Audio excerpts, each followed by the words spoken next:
He's not going to change. He's told you, I am not going to.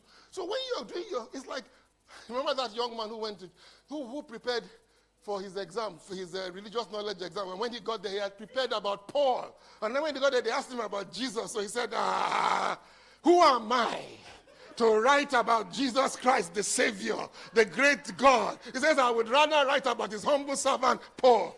And the teacher says, who am I to give you the best grade in the class? I'd rather give you 0 for disobeying the instruction. That's what's going to happen to most of us. We're going to get there and find out, oh my goodness, you answered the wrong question.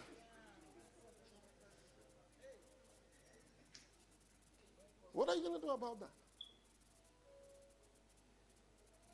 Don't mix the two of them up. Those who live by task will be replaced. Those who live by calling will be unreplaceable. When I was in Jesus' Embassy and I was about to leave, somebody got up and said, oh, by living the redeemed, you've missed your destiny. I looked at him. I said, let me tell you something. The purpose of a singer, any worship leader here, is not just to sing. It's to produce songs that will touch people's heart. I said, what if the singer loses his voice? Does that mean he loses his destiny? He can write songs. He can teach other people to sing his songs. I said, why do you think God has only one way of fulfilling his purpose? Through redeemed. How can that be the limit of God's imagination?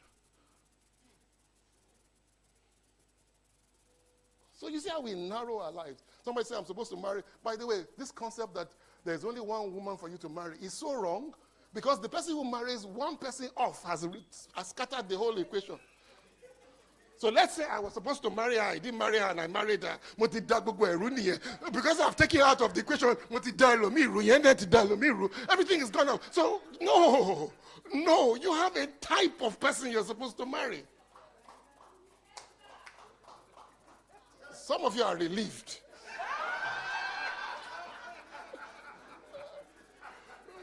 Because you can finally say, I haven't missed it totally. There's no, how can it be one person? No. What if she dies? God forbid. But you know what I mean. So your whole life is over. No. It's types.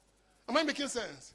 It's partnerships. I was telling somebody the other day, isn't it interesting that if I want to do a partnership with Dr. Debola or my brother here, I will check out his CV, know what his strengths are, what is he bringing to the table. I will know, I will make sure that he has the things I don't have so that he can be a stronger force. But when it comes to marriage, you don't even check any of that.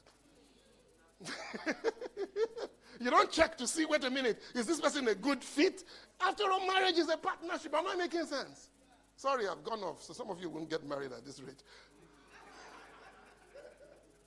God always separates who you are from what you do. We heard that in the first service. It's important to him. Now I'm going to skip all this and go to a more detailed one. Moses. Look at Moses. Look at Moses. Shepherd.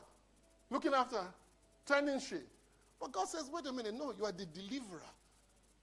Some of you are just sitting in the bank, or some of you are just a head of administration, or you're teacher of a school, or you're running a shop, and you think that's all God allocated you for.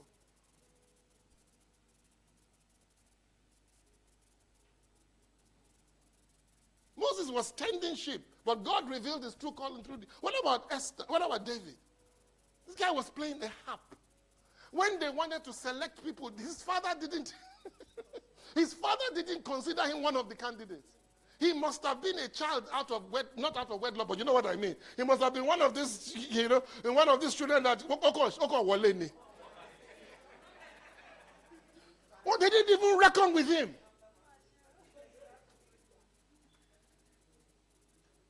Everybody was looking at a shepherd boy, but God was looking at a king.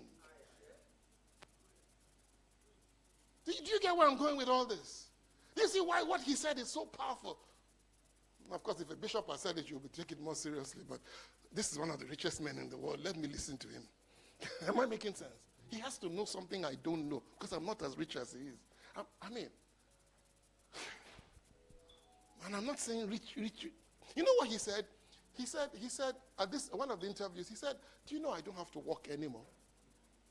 He said, but I'm so excited about what is about to happen that I want to continue to work. And I've been sharing with you that Elon Musk works. Jeff Bezos works, but you want to low work. Father, I don't want to walk. I will walk like a rat and eat like an elephant. Yeah. Where will you put it? You rat. Where will you put it? You're already a rat. I think it was, the host said, a lizard in Lagos cannot become an alligator in London. If you go to London as a lizard, you will arrive in London as a lizard. And they'll probably kill you. Because, when I was in Canada, you will put sugar on the table, you go and sleep for 3 days. Not one ant will come near it. I'm telling you, sugar on the table, leave it there. 3 days. Not one ant will crawl out. Just try it on the floor here. Now, are they better than us? No, because they've sanitized their society. So it has an effect on them.